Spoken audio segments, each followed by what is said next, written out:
Hi everybody, Jane here, and I'm going to do a discussion on the book Portal World. I'm not actually doing a review because, as some of you know, I personally know the author. He is part of the writing group I am part of, and so I didn't feel like I could give you an accurate review of the book because obviously I'm going to be biased. And also, in fairness, I did want to mention I don't read a lot of science fiction, and this is a science fiction middle grade book. And some of the things that kind of threw me off a little bit are probably typical science fiction tropes that I just had a hard time going along with. That said, this was a fun read. It's about a boy named Theus. His real name is Prometheus, but Theus. And I assume that's him on the cover with his little gauntlet and a sword. And he is part of this scientific expedition. And they're being sent to look into this place called Pit World. And Pit World, it looks like people lived there before. They're not really sure who lived there before. But there was a giant pit dug in the middle of the one of the continents, and they're trying to figure out why and what happened. And there's some weird stuff at the bottom. There's some vine looking stuff and some glass looking stuff, and they're he and his team, and he's like an assistant, him and his sister and some other people. That there's several kids on this thing, but then there's also adults. And so he's like an assistant. He's not like a top scientist or anything. He's a kid that's being brought along. So they get to Pit World, and this is no surprise because it's on the back cover. Quickly he becomes separated from the rest of the group, including his sister. So he's like spending the rest of the book basically looking for the rest of the group, and especially his sister. Her name is Lena. About what I can tell you without spoiling too much of what happens in the book, because oh boy, a lot happens. It is quite a ride. I'm going to go ahead and do the format that I've seen a couple other booktubers do of, naming the things that I really enjoyed about the book and then the things that didn't work for me so well. So some of the things that I loved about this book is so funny. There is a robot that looks like a suit of armor, and he was my favorite character. Like from the moment I met him, I just was tickled pink by him. There's also a salamander. His name is Ink, and he was a ton of fun too. And I just like right away, I found him really hilarious. This world is so interesting and creative, and the author goes to great lengths to describe this world. And it is very fun. As I said, Theus meets up with a salamander, a samurai salamander named Ink, and he becomes a companion for his adventures. There's also a toad, I believe it might be a frog. I can't remember now because they kept making jokes that he was one and he's like, I'm not. But I think it was a toad, but they kept teasing him that he was a frog. That also becomes his companion for part of the journey. Just so many really vibrant, interesting characters. This is not like a group of human characters wandering around. He meets up with some really interesting people. So I definitely thought that it was creative. It was very descriptive as far as the author makes sure you know what things do. I never felt confused by the things that we were being shown on screen or on stage. On the other hand, I do want to mention, just as a slight aside, that I sometimes wanted a little bit more of the description because there were places that we see and then it's kind of like, okay, we're here, we're seeing this, we're gonna go do this thing. And I'm like, wait a second, I would have liked a little more exploration of that. Another thing that I think especially if you're getting this for an actual middle grader, mind you, I'm an adult reading it. If you're getting this for a middle grader, it does not have bad language and the violence is very minimal. Now, as an adult, sometimes this tripped me up a little bit because, let me just read you a small section here. Dratton lizards, he complained when we had stepped over the fence and joined Ink. What was that about? So, the cursing is obviously, it's not cursing. It's Dratton and other similar things. There's a couple places in the book like that. And I I was a little bit thrown off by it, but then I was like, oh wait, yes, this is a middle grade book. So if you're looking for a clean read, a no bad language, very minimal violence, and the violence isn't graphic. Like, it's things like he swung his sword and the next moment somebody was on the ground. It wasn't any description of that I recall of blood or guts or anything like that. It's very, very appropriate for a middle grade reader.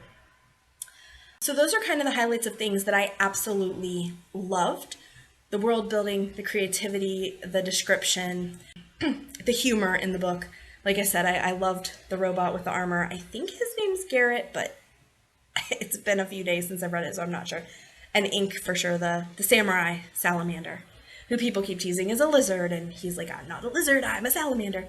Oh, and I will add, him being a salamander is kind of cool because the author really plays with that. One scene in particular that sticks out in my mind, they end up kind of in this really cold place, and salamanders can't keep their own body heat, so he was in real danger of dying because he's cold-blooded and, they're not having a way for him to generate heat. So again, just the creativity in this book was a lot of fun.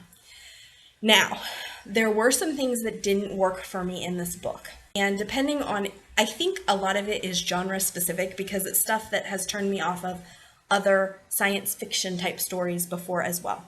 So I don't know that this is a complaint about this book as much as it's a complaint about science fiction-y stories in general. Generally in middle grade, I don't have this problem as much, but still, it's something that's typical in the genre. And that is, oh my gosh, there's so many characters. There is in the back here a list of characters and planets, which is valuable, but it's in the back of the book and I didn't find it until obviously later. It would have been nice if there was a little note at the front like, hey, character notes are back there. Because especially until Theus was separated from the group, I was really confused by who everybody was, what their role on the ship was. They're introduced, but it's so quick that I didn't have time to fully grasp it. I couldn't grasp it and hold it. I was just, there's all these people and we're on this strange world and I'm trying to absorb all of this stuff happening. So I did struggle with that a little bit. I said I didn't know that there was a character reference in the back. I don't know if that would have helped me. It probably would have had I found it earlier in the book. But I really struggled with getting my bearings on what was going on prior to Theus being separated from the group. Once he separated from the group initially, then things kind of slowed down and were introduced to fewer people at a time. And I would say we spend a little more time with them, like Ink and the toad. Okay, so Rainsong is a toad who he ends up with fairly early on. But again, at that point, we were meeting people more slowly, and I appreciated that. It is very much an adventure story, and that is not really what I tend to read.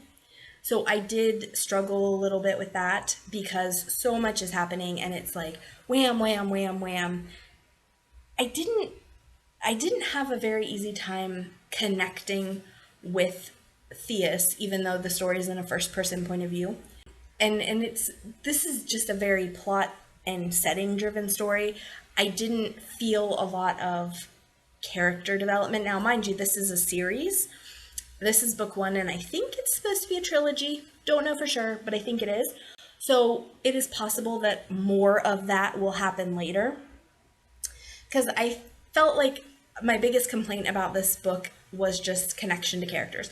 I did connect to some of the secondary characters pretty well. Like I said, I loved the Robot Knight and Ink, but a lot of the other characters, there was just so many and so much happening, and it was easy to get confused and a little bit lost. If you're not used to science fiction, which I'm not.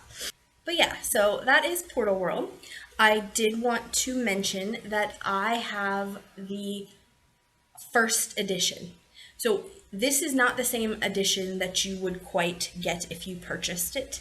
I don't know the full details, but my understanding is it was published by one group and then published by somebody else later, and there was some re-editing done. And so maybe some of the complaints that I have about the confusion in the characters in the front, and maybe even the character list got moved around, or they put a note in the front like, hey, the character list is in the back, just so you know, because it does you a lot more good when you know about it in the book instead of like after the book. So maybe some of those things have changed since then. I don't know because I don't have the most recent edition.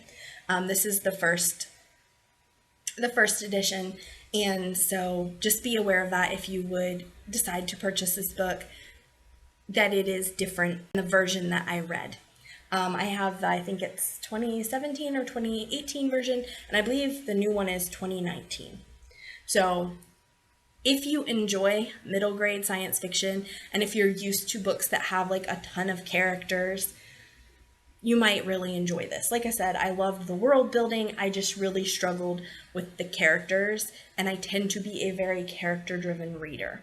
So if that's not a huge issue for you and you want something that is action-packed and all this cool stuff happening and kind of wham, wham, wham, wham, wham, this might be a book you'd really enjoy. I'm not saying I didn't enjoy it. I enjoyed the humor and I enjoyed the world building, but this is obviously not a genre that I'm super comfortable reading in. And so I kind of struggled with the speed of everything happening. It was so fast paced, and there were so many characters, and it was just like boom, boom, boom. So this book wasn't really for me, but it wasn't a bad book. It just, wasn't for me, as far as it was so action-packed and fast-paced. And I just was like, whoa, can we settle down? Can we talk? Can we meet people? It was like kind of like one adventure after another is how I felt about this book. Just like, oh, this thing happened. Okay, then we got to go do this. And then this thing happened. And by the way, there's some time travel and stuff in this too. It's just a lot. So if you are into books that are just boom, boom, boom, and have a lot going on in a really creative world, this book very much might be for you. If you are more of a character-driven reader who really needs to sit and get comfortable with a new world and kind of get your bearings, this may not be the right book, because I had a real hard time keeping up. But other than that, that was my only real complaint, was so many characters in the beginning and so fast of a plot that I was like, I just need to stop and breathe. Very humorous though. It was cute. It was cute.